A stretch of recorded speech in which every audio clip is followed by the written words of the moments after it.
¿Sí va? Hoy, hace 3 años de la devotio de Dominique Bene, que para despertar las conciencias de la militancia europea, a la usanza de los antiguos generales romanos, que sacrificaban su propia vida ante los dioses para cumplir una promesa dada, consagró su vida en el altar mayor de Notre Dame para la victoria de sus ejércitos, en este caso la de Dominique Bene, la de los ejércitos militantes por la Europa de mañana. Presentamos a un militante que estuvo junto a él en los años duros a partir de mayo del 68, Jacques Bansard, cuyo recorrido nacionalista es 100% políticamente incorrecto. Nacido en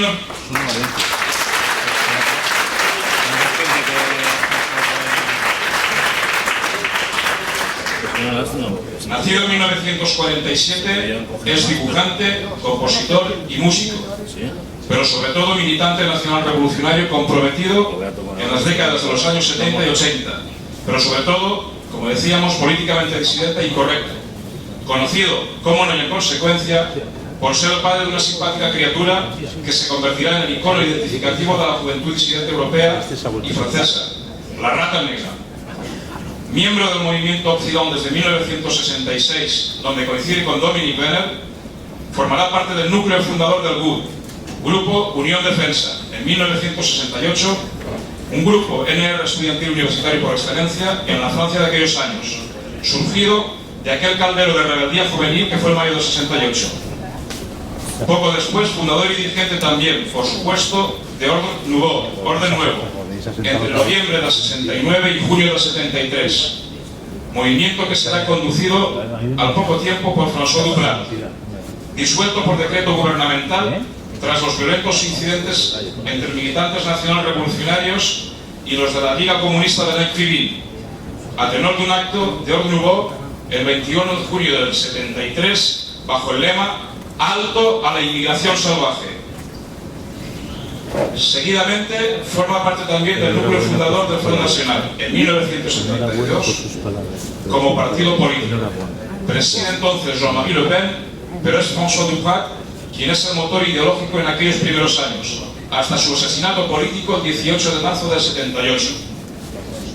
En noviembre del 74 nuevamente participa en el núcleo formador del PFN, Partido de las Fuerzas Nuevas, escindido del Frente Nacional, entre cuyos militantes podemos encontrar nombres como François Pignon, Roland Boucher, Roland Henry, etc. En 1980 participa en Italia en el tercer campo Hobbit, donde presenta su disco Ciencia y Violencia. En el 84 regresa al Front National de Jean-Marie Le Pen. Coincide en aquel entonces y aquel año con un tal Pierre Viard, que será el ideólogo durante 14 años de facto del mismo Frente Nacional francés. En marzo del 2016 participa en un memorial en recuerdo del cantautor Massimo Morsello. Y hoy, como no, nos honra con su presencia en la primera primavera española para hablarnos de su largo recorrido militante, del presente y del futuro. Porque Jacques Marchal es y será siempre un irreverente, pero sobre todo un militante francés y europeo de la cruz étnica.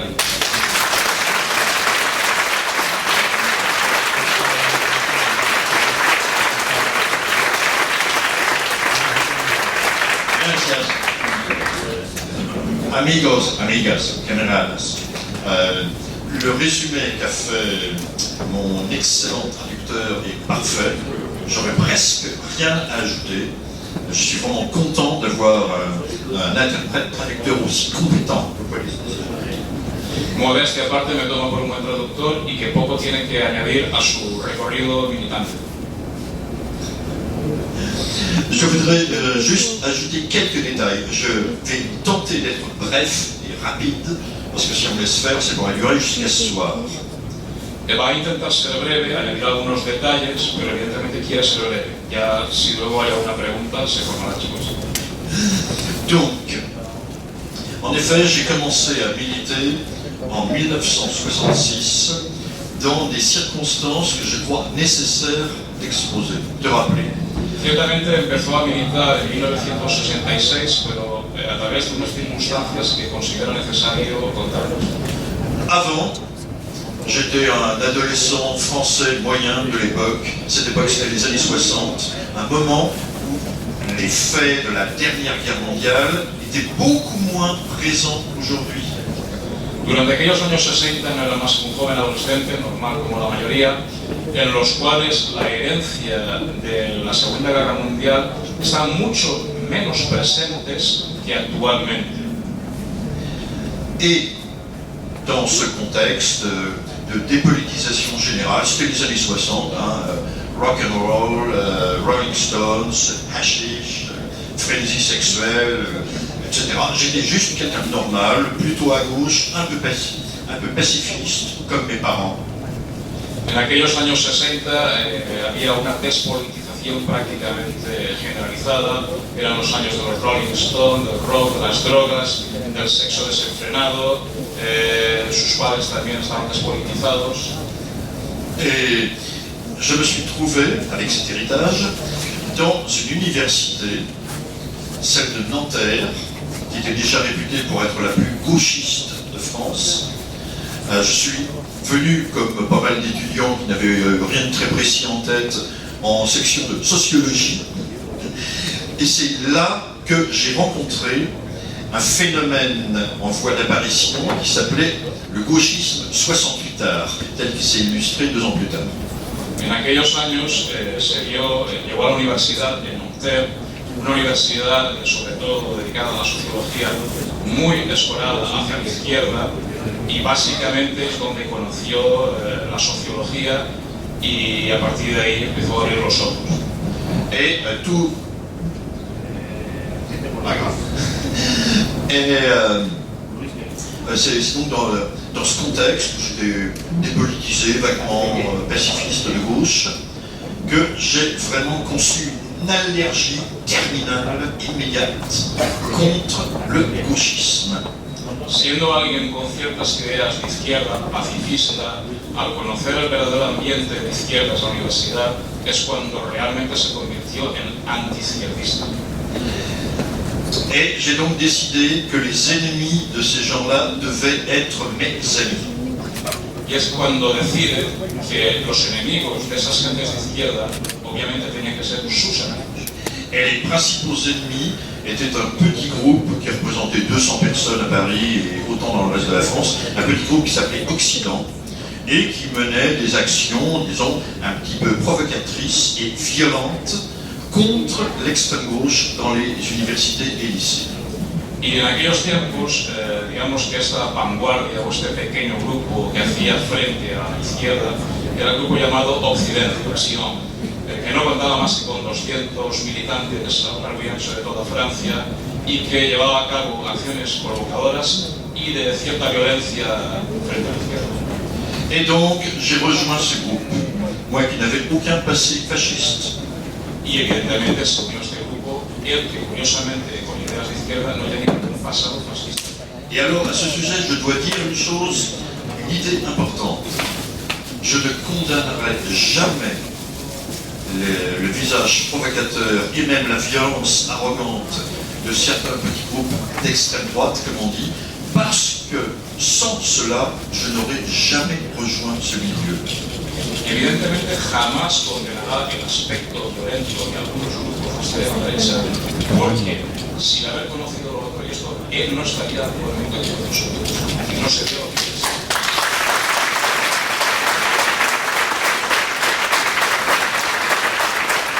Et j'ai depuis conservé la certitude que les justes intuitions sur le devenir de nos civilisations, de nos peuples, c'est là que ça se trouve et pas ailleurs, dans ces groupes d'extrême droite.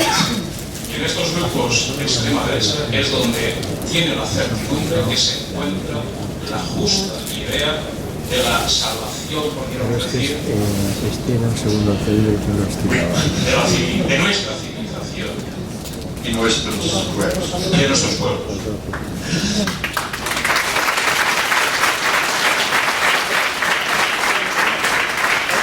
Personnellement, je ne me suis jamais considéré particulièrement fasciste.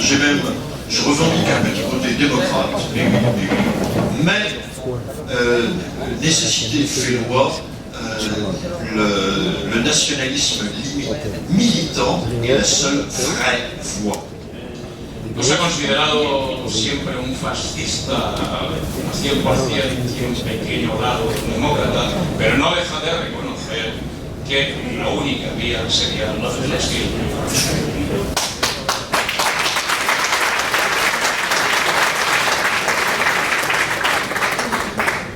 Comme vous l'a résumé Henrik au début,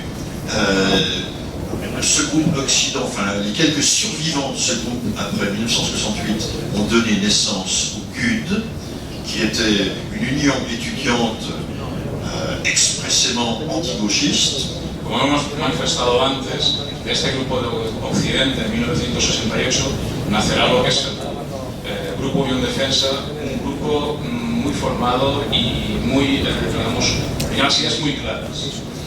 Mais également un groupe très fantaisiste, très provocateur, qui avait décidé d'utiliser l'humour comme arme politique.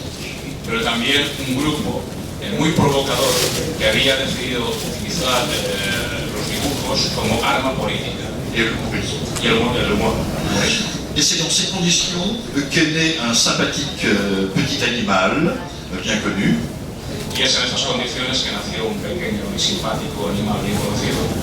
Et là, il faut un petit peu de précision.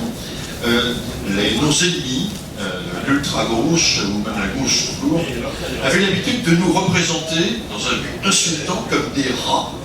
Y la izquierda tenía entonces el hábito de representar a los nuestros como ratas. Et donc nous allons faire un coup de judo, utiliser la force de l'adversaire à son profit, faire un détournement de type situationniste, c'était très à la mode en France à ce moment-là. Y entonces decidieron hacer un golpe de judo, revirtiendo esa imagen para que fuera beneficiosa para ellos. Et donc nous avons repris et revendiqué le rat comme auto-représentation. Et cet animal, donc dans ce contexte, apparaissait comme la justice immanente, le châtiment immanent, la némésis des gauchistes. Y entonces tomaron este animal como totémico, pues para ellos representaba la justicia inmanente, la némesis frente, digamos, al desorden izquierdista, a la injusticia izquierdista. En effet, puisqu'elle avait été suscitée par leur paranoïa. Voilà. Puesto que había sido suscitada por sus propias paranoias. Depuis, cette adorable bestiole a acquis une vie autonome depuis 45 ans environ, ce dont je me félicite. Y desde entonces está contento de que esta pequeña criatura tiene una vida autónoma desde hace 45 años y es por ello que está muy contento. Et je lui souhaite encore une longue vie. Y le desea una larga vida.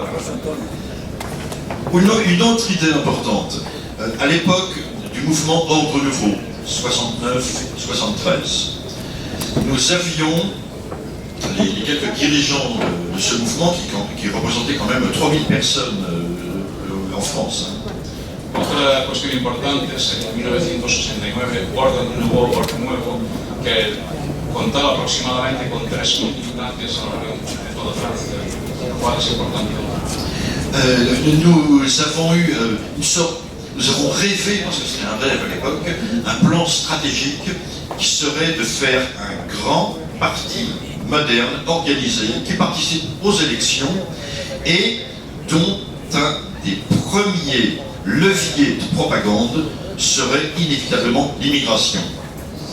Evidentemente tenían un gran sueño, soñaron estratégicamente con la organización de un partido que se presentase a las elecciones para disponer de los resortes que les llevasen mucho más allá. Y uno de estos primeros resortes fue justamente el tema de la inmigración.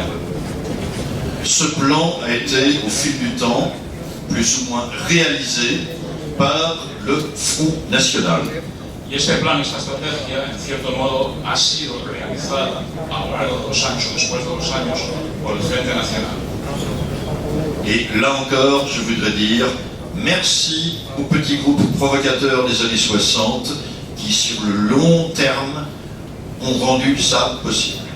Y quiere una vez más homenajear homenajear y dar las gracias a aquellos pequeños grupos militantes de los años 60, porque en cierto modo a la larga han triunfado con aquella idea de aquellos entonces. Aujourd'hui, le Front National est virtuellement le premier parti de France avec des intentions de vote qui oscillent entre 30 et 34% des voix. Actualmente el Frente Nacional es virtualmente la primera fuerza política francesa con porcentajes que van desde el 30 hasta el 40%. Je ne parle pas au nom du Front National, je ne suis pas mandaté pour cela, j'en parle du point de vue d'un simple électeur de base. No nos habla como representante del Frente Nacional, sino a título personal y como simple militante o votante de base. Ce parti n'est pas nécessairement satisfaisant sur tous les plans, idéologiquement, mais c'est, je crois, le plus grand espoir que nous puissions avoir à l'heure actuelle en Europe. Evidentemente, no sobre todos los planos es, digamos,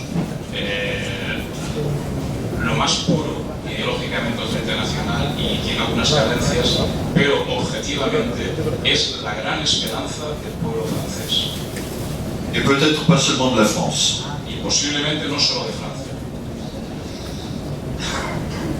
Donc, ne vous laissez pas impressionner lorsque les médias, la propagande du système vous envoie tout le temps à la tête des camps de concentration, les horreurs du fascisme, les monstruosités nazies.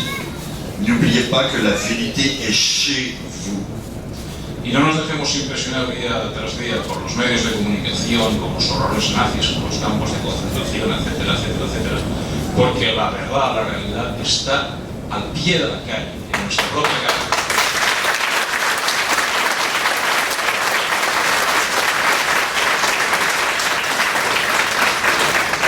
J'ai dit le strict minimum de ce que je voulais dire. Inutile, je pense, maintenant d'élaborer plus avant. S'il y a des questions. Ha dicho estrictamente lo mínimo que podía decir y entonces ahora prefiere pasar a un turno de preguntas. Va, evidentemente, la palabra.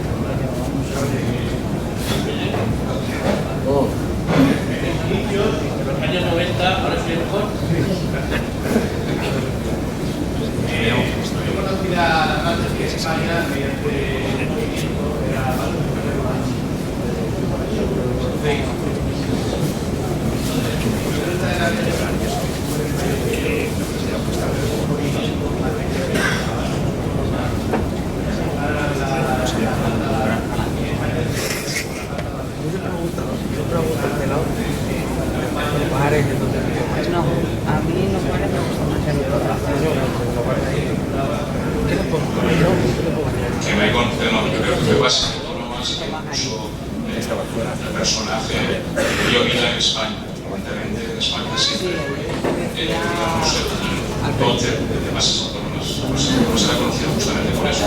Yo creo que además tiene que cambiar la Jacques y todo eso. Petite remarque personnelle, j'ai rencontré le rat noir en Espagne pour la première fois vers 1987, je crois. Un jour que j'étais venu visiter un vieil ami, Léon de Grelle, à Madrid, un jour de novembre. Et il y avait des petites manifestations, des stands, et j'ai vu, près de la Castellana, des journaux, des tracts avec un rat noir. Et j'ai voulu poser quelques questions, et je parlais très mal espagnol, j'avais les cheveux longs. Enfin, ils ont dû croire que j'étais une sorte d'espion étranger, ils m'ont foutu dehors. Je n'ai pas osé dire, bah, il est un peu à moi. La primera vez que casualmente vio la rata negra en España fue un 10 de noviembre de 1987. Él había venido para ver a un general llamado de Grelle y entonces en la Castellana había stands puestos y vio un puesto con dibujos de la rata negra, supongo que se trataba del fanzine La Peste Negra, y les preguntó sobre el asunto y nada, creo que tengo algo que ver con esto, y entonces lo echaron fuera porque no sabían que era el padre de la criatura. Y creía, por su aspecto, creía que era un bicho raro.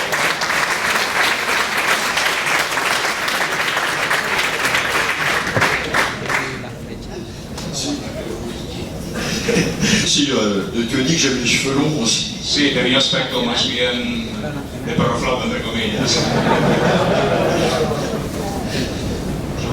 Quería que explicaras el silencio que hubo alrededor de la gente fascista que participó en el mayo de 1973,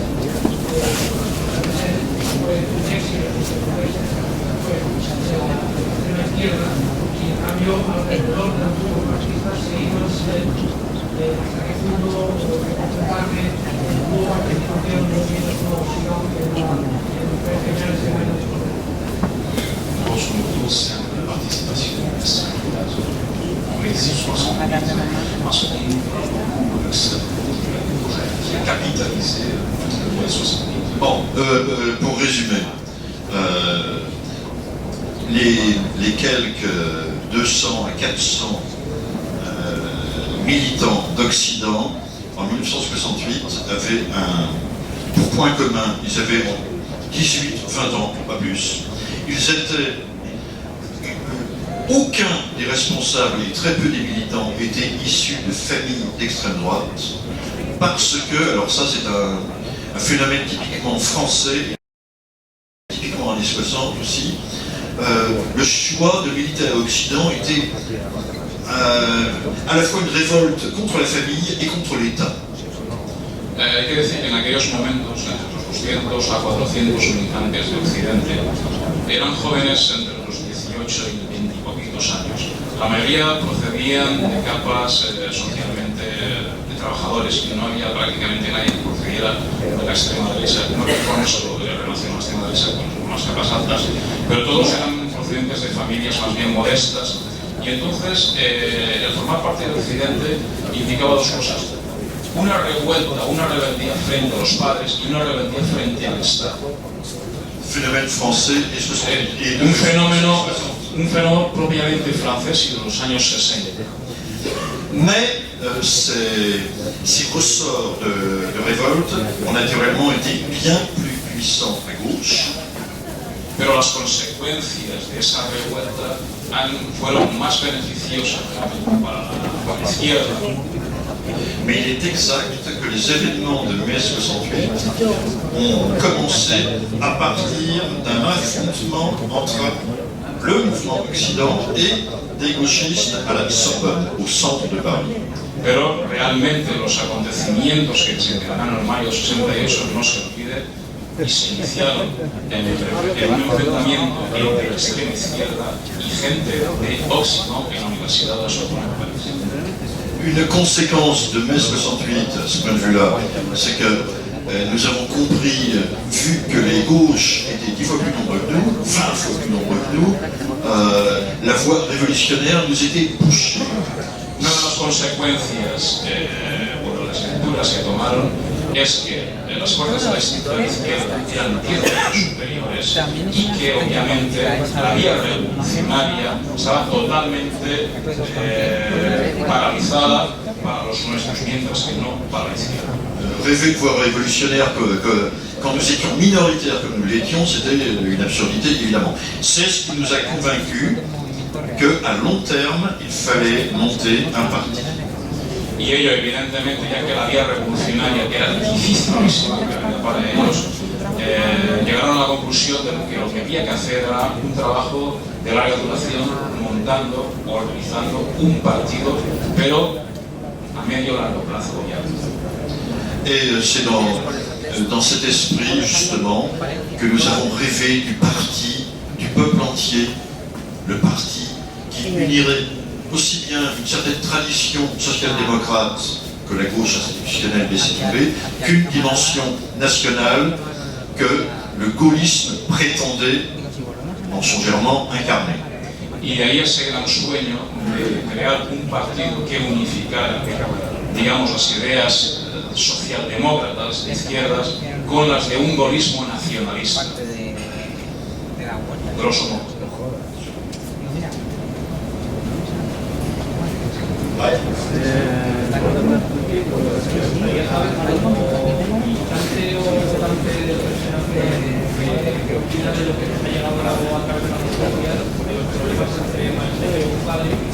y de la actualización parece ser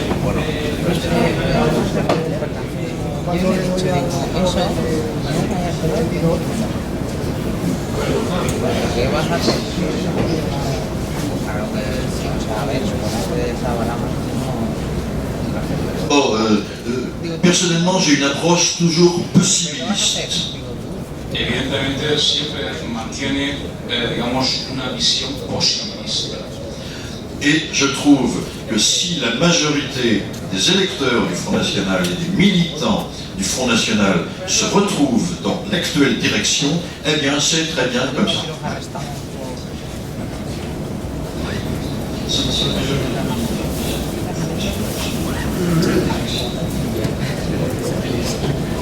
Evidentemente, mientras los militantes del Frente Nacional se mantengan tal y como están respecto a la dirección, nada va a cambiar. Es cuestión de que los militantes de base tomen posiciones superiores y cambien lo que o pretenden plantearse. Et pour être encore plus précis, autant j'ai de l'estime pour le militantisme politique extrême et pour la croix celtique, pas oublier, autant je crois stupide, inutile de vouloir entretenir des controverses idéologiques sur les détails qui nous font simplement perdre du temps.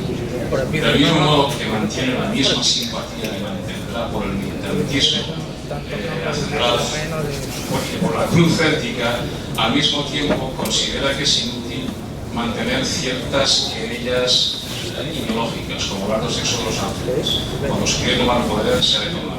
Es la vida de la política. Mais si tu veux dire que idéologiquement le Front National n'est pas parfait, je suis d'accord.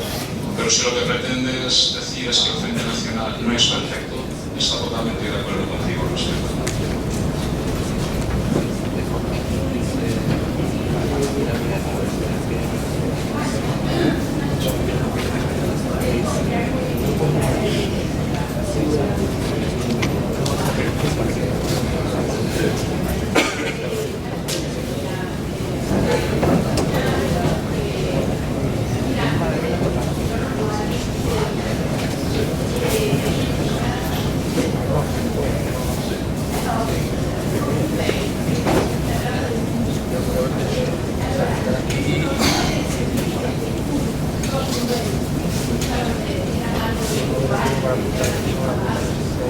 Non, à cette époque, ils étaient ensemble. Personnellement, je me souviens de cet épisode de tentative de faire une alternative au Front National sous le nom de Parti des Forces Nouvelles.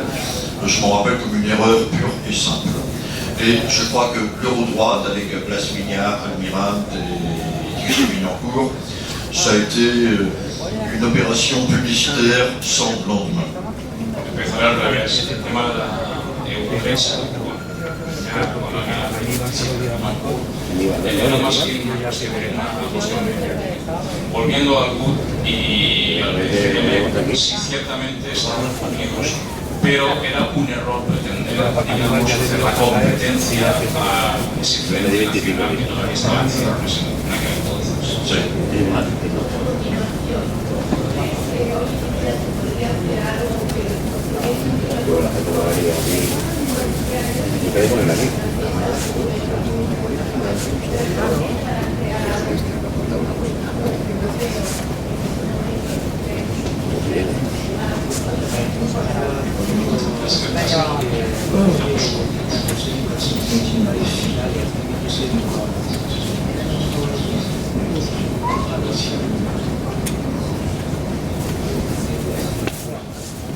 J'en pense qu'il faut tenir compte des circonstances objectives dans chaque lieu et dans chaque époque donnée. En política hay que tener en cuenta las circunstancias políticas y dadas de cada lugar y de cada políticos delante de la realidad de lo posible. Cada marco es diferente. Je voudrais dire peut-être que en Italie, en Espagne, en Allemagne, un certain passé, beauté, casse-pied, joue un rôle paralysant. Et que d'une certaine façon, en France, en Scandinavie, nous sommes un peu plus libres à ce point de vue-là. En Alemania, en Italia, en España, cierto pasado con casco, camisas y flechas, añado un poco para que entendáis, pesa todavía en nuestras conciencias. Y eso es paralizar, mientras que en el resto de Europa, Francia, Escandinavia, a valores de ese pasado, les libera un poco y les ayuda a avanzar más posibilidades.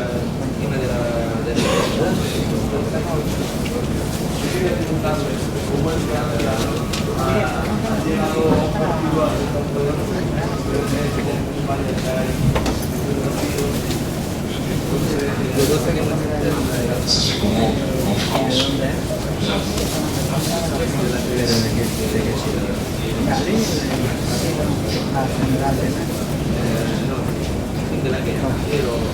Je crois que c'est le mauvais côté des bons côtés de l'Espagne ou de l'Italie aussi aujourd'hui. Le fait de disposer de militants extraordinairement préparés, compétents, avec une scène intellectuelle extrêmement créative, je crois que malheureusement, au point de vue politique, ça se résout en un agrégat de chapelles qui n'arrivent pas à faire quelque chose ensemble. Tenemos buenos militantes, tenemos buenos intelectuales o gente con ideas, pero lamentablemente la realidad estás dibujando en España. Sí.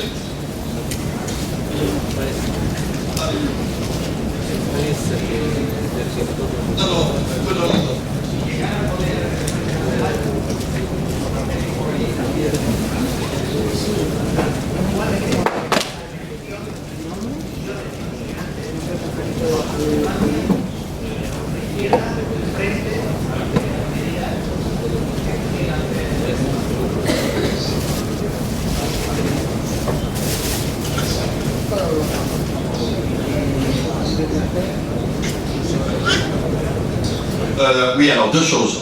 D'une part, je ne crois pas une seconde à l'accession au pouvoir du Front National. Primer punto, no cree en absoluto a la ascensión real del Frente Nacional al poder, jamás. La seule attitude réaliste est d'espérer que par son poids spécifique dans l'opinion française, il puisse faire bouger l'ensemble du mouvement du monde politique et l'ensemble de l'opinion nationale dans le bon sens. Lo único que puede hacer con su peso político es a la larga hacer que la mentalidad del pueblo francés vaya basculando hacia, digamos, nuestras ideas o nuestra visión a largo plazo. Et l'autre aspect, je ne crois pas non plus une seconde à la guerre ethnique. Yo personalmente no creo en la guerra étnica, en la posible guerra étnica que pueda haber el día de mañana. Il y a certains milieux un peu extrêmes, souvent sionistes d'ailleurs, c'est un hasard, qui rêvent de guerre civile contre toute l'immigration arabo-africaine rassemblée sous l'étendard islamique et les Français de souche. Bon, là on est dans la fantasmagorie totale pour 36 000 raisons.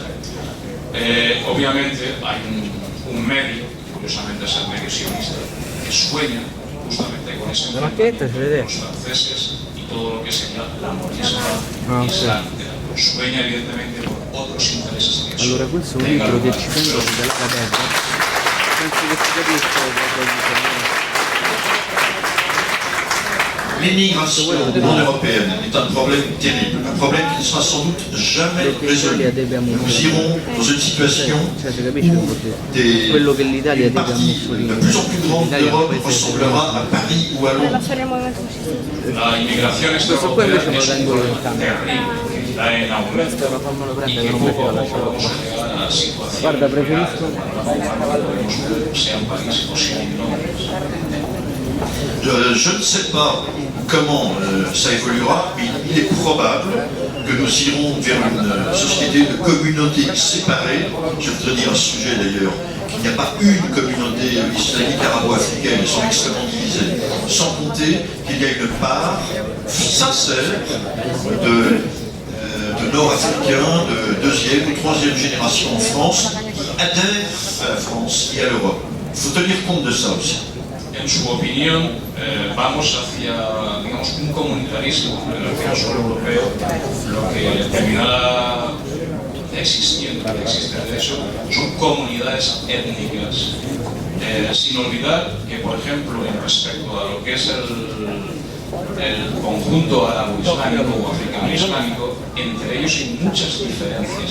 También sin olvidar que hay muchos descendientes de estos halógenos africanos que ya se consideran franceses, pues, que son de segunda y tercera generación y que, en cierto modo, también están enfrentados a esos hijos que estuvo a comentar. Donc, il faut regarder ces évolutions de façon réaliste et lucide. Ça ne sera pas facile, mais on trouvera bien une solution. Hay que, evidentemente, observar todo este panorama con lucidez y con realismo y que tarde o temprano se encontrará una solución. Et cette solution, de toute façon, elle viendra de gens comme vous et nous. Y ciertamente esta solución vendrá de gentes como nosotros y como nosotros.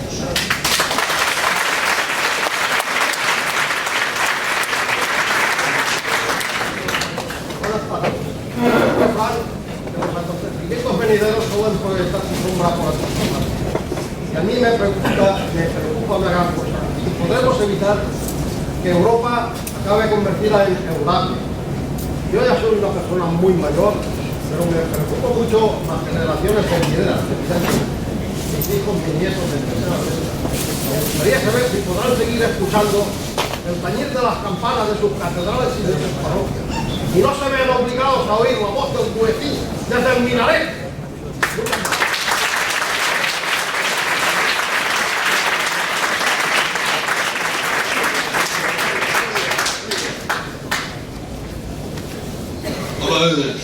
Il est clair que la vocation de l'Europe est de rester européenne, c'est absolument clair.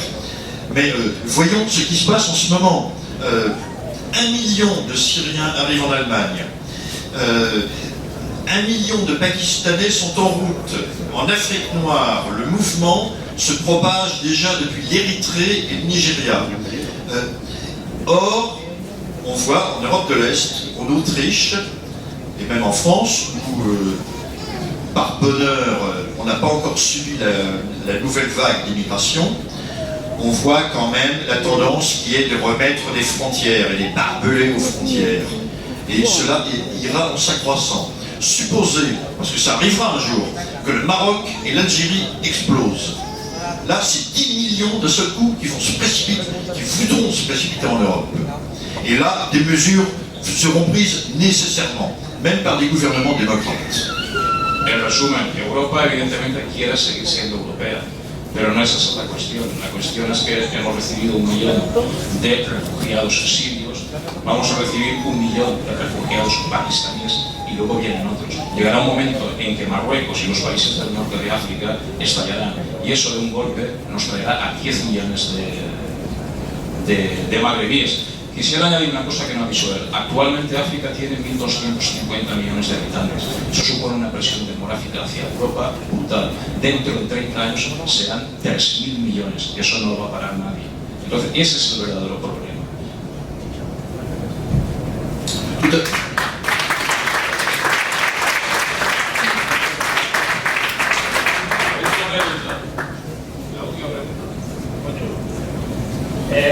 Yo conozco lo que ha estado hablando porque soy hijo de francesa, hijo de español, que volvieron a España después de la Segunda Guerra Mundial, eran empresarios ahí.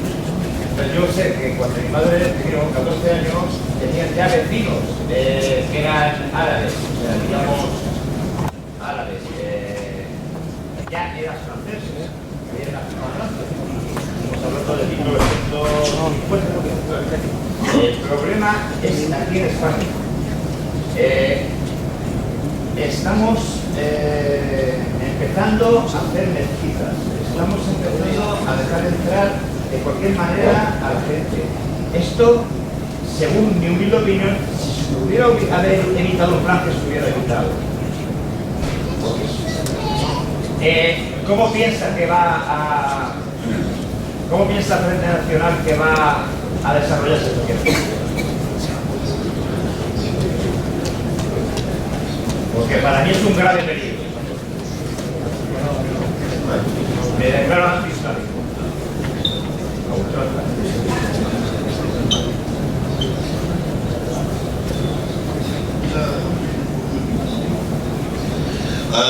Il y a un thème qu'on entend souvent chez certains petits groupes politiques en France, le fantasme de la remigration, où on réussirait à faire rentrer dans les pays d'origine de leurs parents des gens qui sont là depuis 2 ou 3 générations. Je dis que c'est un rêve impossible. En Francia hay algunos pequeños grupos que tienen un sueño, grupos del ambiente, que usan un término que es la reemigración. Esa reemigración implicaría devolver a estos halógenos no europeos a sus tierras de origen, pero teniendo en consideración que incluso hay gentes que llevan 2 y 3 generaciones así. Aquí, para él es totalmente imposible. A las buenas, porque la reemigración es un proceso que se debe llevar a las buenas, entre comillas. Je voudrais dire aussi que les idées vivent souvent d'une vie propre, spontanée.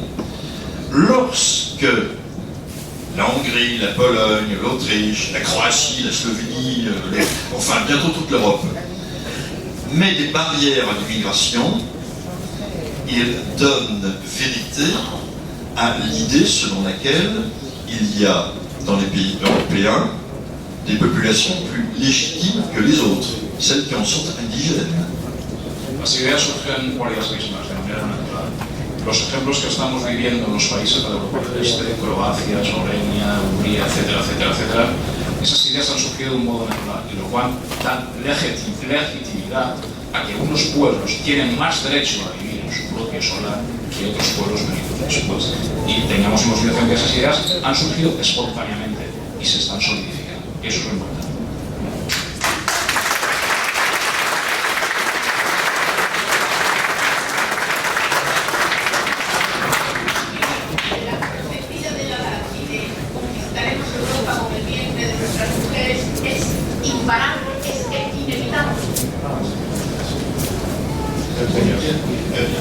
Oui, et le président algérien Boumedienne avait déclaré « Nous conquérerons l'Europe avec le ventre de nos femmes ». Ce n'est pas inévitable. Ce n'est pas inévitable, mais c'est partiellement une vérité. En 1972, el presidente algerino Boumedienne, en la Asamblea General de las Naciones Unidas, dijo públicamente que conquistaría en Europa con el vientre de sus mujeres. María pregunta si es inevitable y él considera que no es inevitable, que eso puede ser reversible y en ello estaremos.